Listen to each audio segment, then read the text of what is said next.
Good evening. This is, in fact, Digital Asset Guy, not Donald Trump. Quite frankly, my voice is tired from doing the Donald Trump voice. I had a lot of crypto people calling me who listened to my show last night and the short I made, and it was just something. Some of them thought it was really Trump, and I found this audio and put it with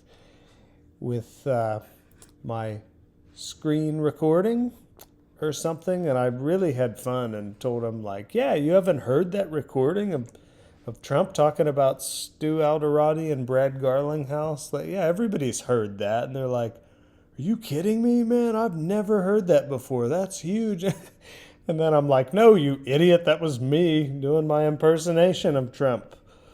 So then my one friend, he sends me this video about this Chinese Donald Trump, and everybody says he's taking over the internet, but listen to this guy. Very good. Looks like him. Oh, really? Yeah. Nice to meet you. How you doing? Thank you for appreciating my dance. It was that was a beautiful dance I was performing there. Is he doing I it came now? all the way from China. I came all the way from China. We love it. Are you an artist?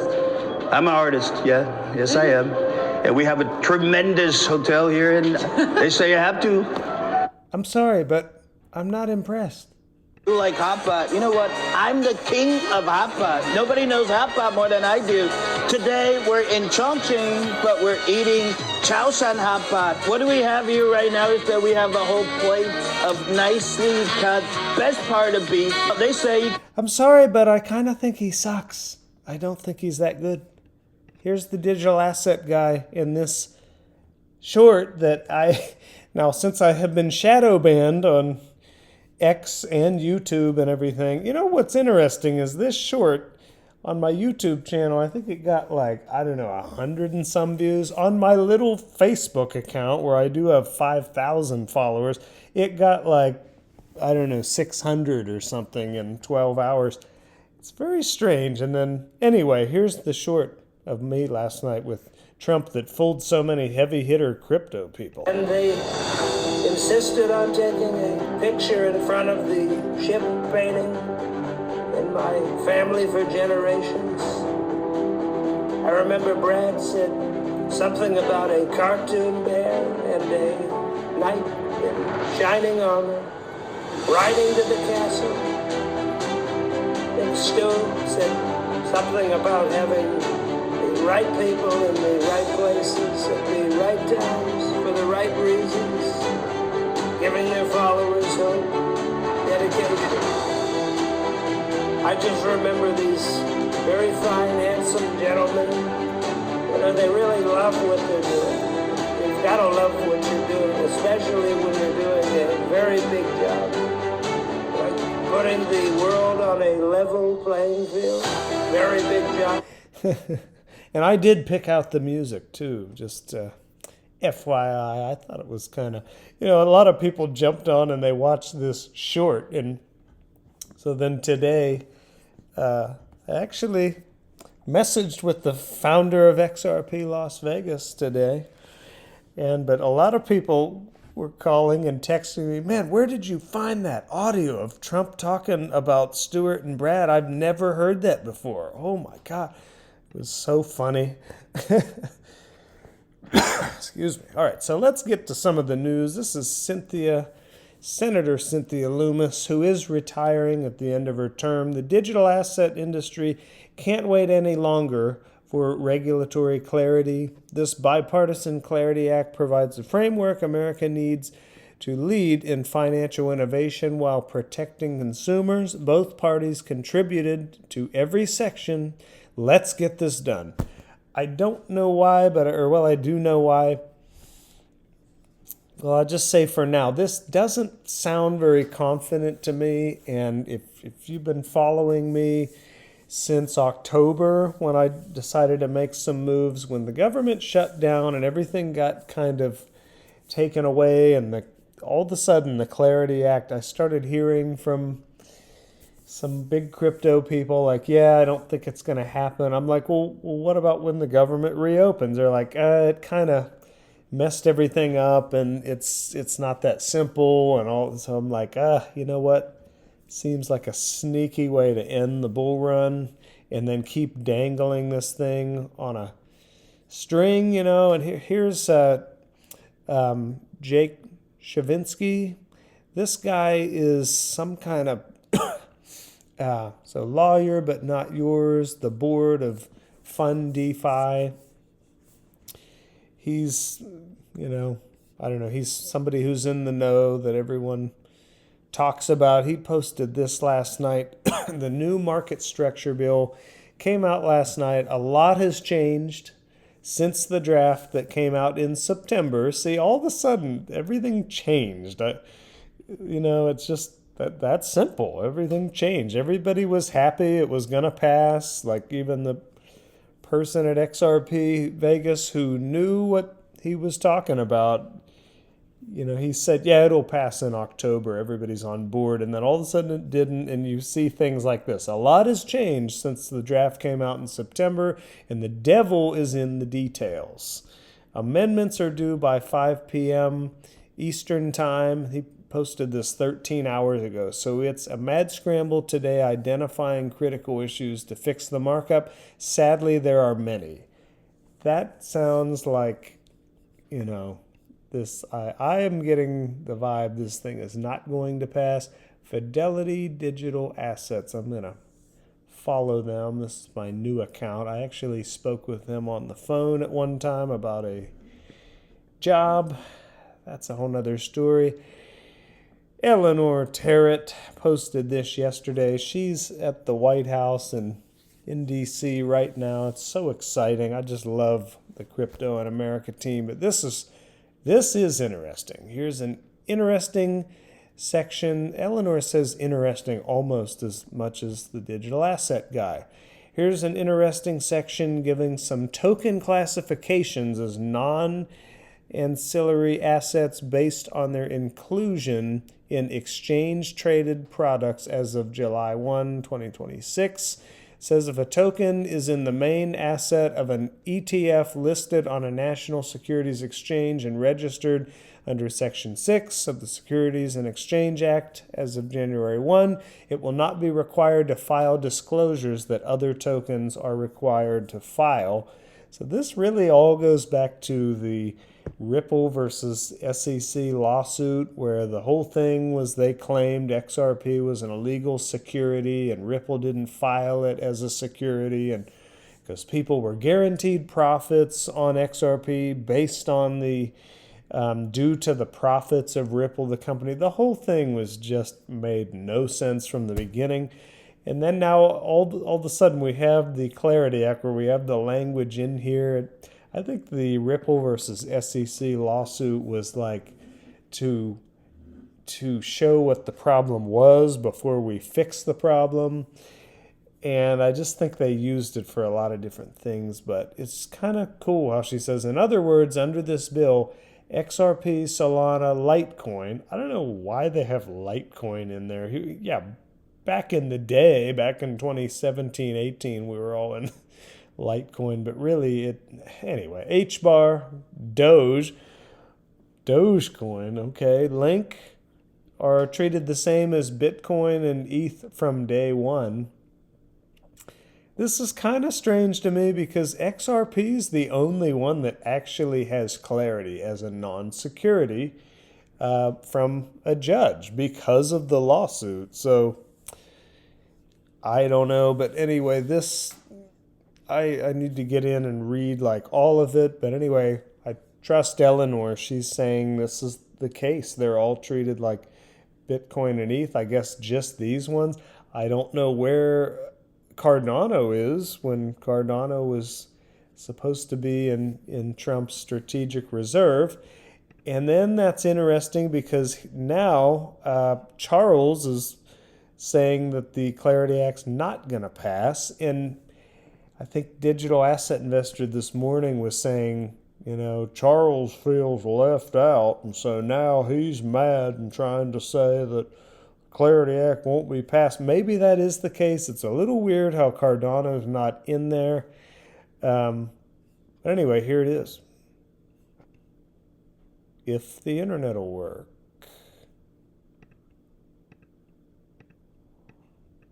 I was just complaining about this last night. Why can't we have anything nice? Oh my gosh, now I have to re-find it.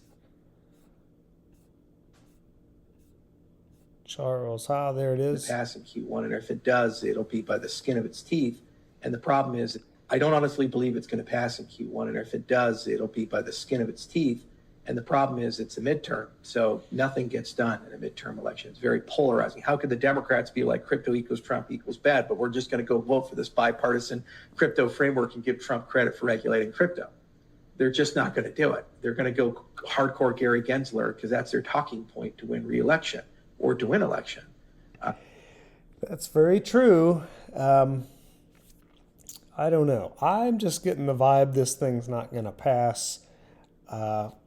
I've spoken with some people who are kind of in the know, and they're saying, yeah, it's, maybe going to be hyped up. I mean, I hope it does. That would be great. I don't think we're at the point in the market cycle where we would be ready to handle news like that. People are saying the bear market's over.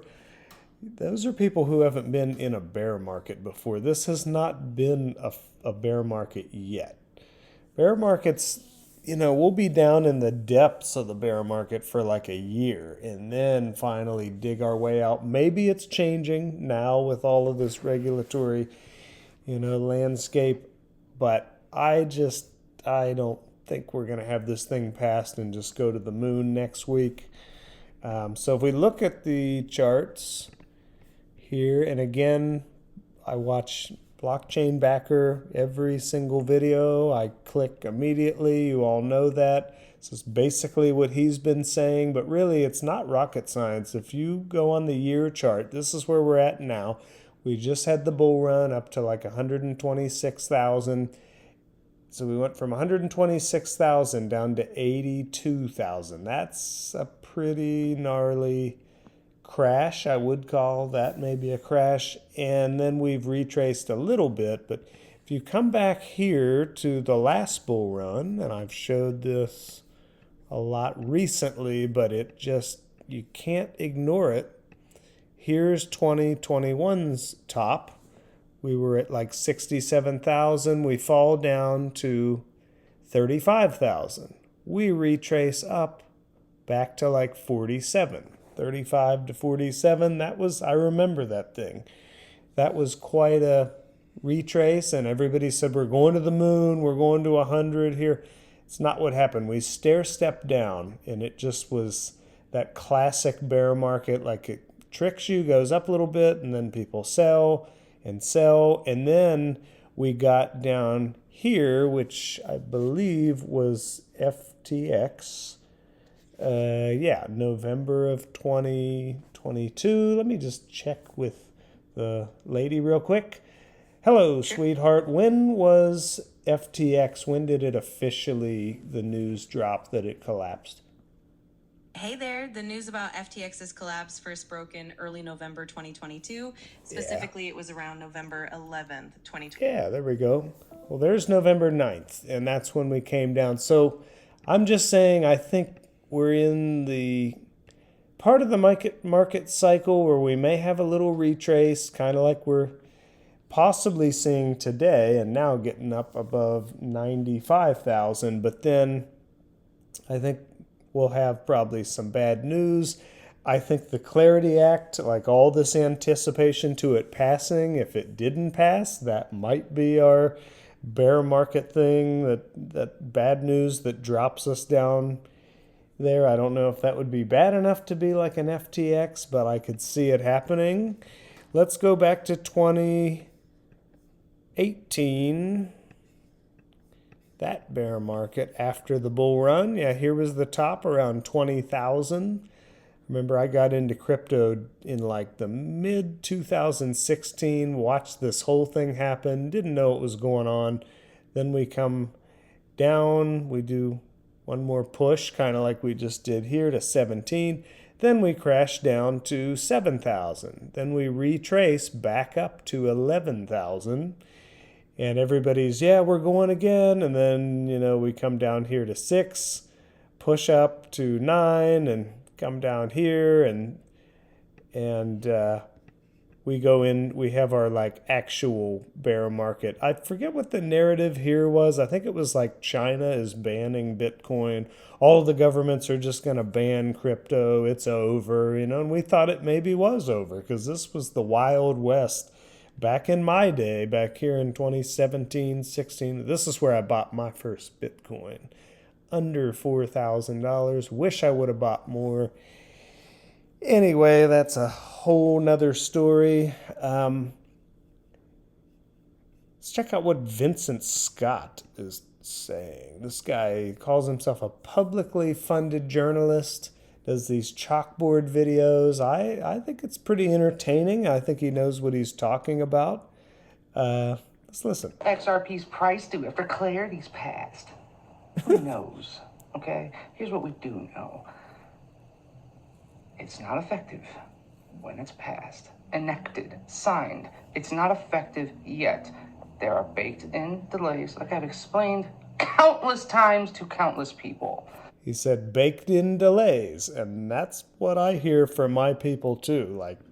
It's going to be dangled, and then it'll be it's almost going to pass, and then it won't, and then we're finally at the bottom of the bear market, and we're coming out of it, and then all of a sudden it's past, when we're coming out of the bear market or we're in a strong uptrend, right when we, can use some good news. And so I don't know. Vincent, he's interesting guy. Met him briefly at XRP Vegas. It was so funny. I was talking to Eleanor Terrett, in my little interview. Everybody kind of chuckled when I said, "Are you coming to the after party tonight?" I really wanted to know. And she kind of blushes and says, "Oh, I've received invitations. I'll see which ones." And so she's there, and I kind of wave and say, "Thank you so much for letting me interview you. It meant the world to me." And then Vincent appears next to her, and he's just staring at me. With this scowl almost, with these exact glasses on, very dressed up, and just kind of something was wrong or he wasn't very happy or something. He's right next to Eleanor, and I'm kind of "Oh, hello, how are you?" Says nothing, and I don't know. It was just a funny little exchange. I didn't really know who he was then, but now I've started to kind of follow him, and he makes a lot of sense. Interesting guy, though. All right. Watcher Guru also said this today. 73% chance the Supreme Court rules President Trump's tariffs tomorrow are illegal. A little scary because, I don't know. That's just a little scary. I could see that happening, and that plunges the markets. And then it's almost kind of something that is not really his fault. Right? Folks, there's nothing I can do. They want to destroy our country. Seriously?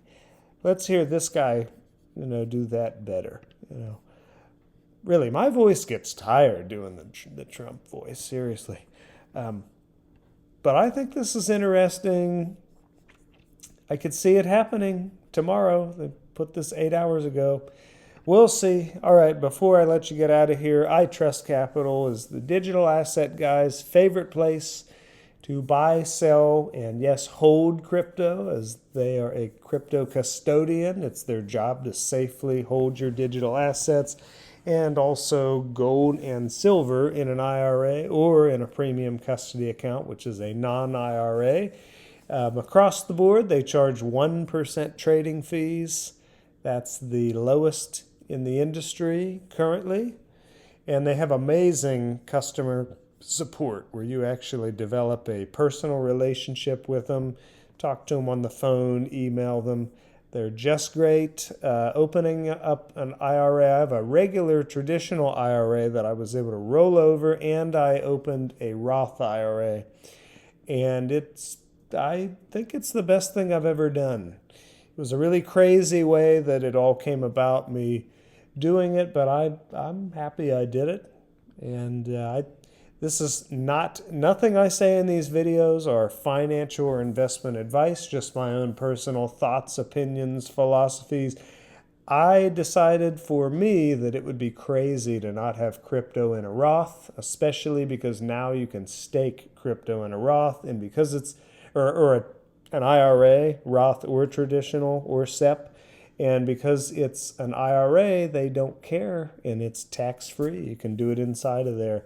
You can get, I think, 2% on Ethereum and something like 5%. Don't quote me on that. 5% on Solana. And I hear that there are other assets that will be offering yield to hold, even if they're not a proof of stake mechanism on their blockchain. You know, if it were, for example, XRP, which I've heard from people could possibly come soon, but even though XRP is not proof of stake, they will offer you yield to hold it at iTrust Capital.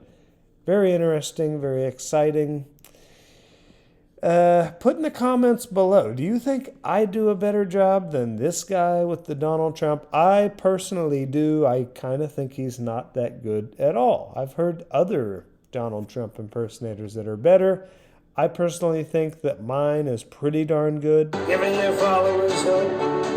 Anyway, put it in the comments below. To all a good night. Digital Asset Guy out. Thank you.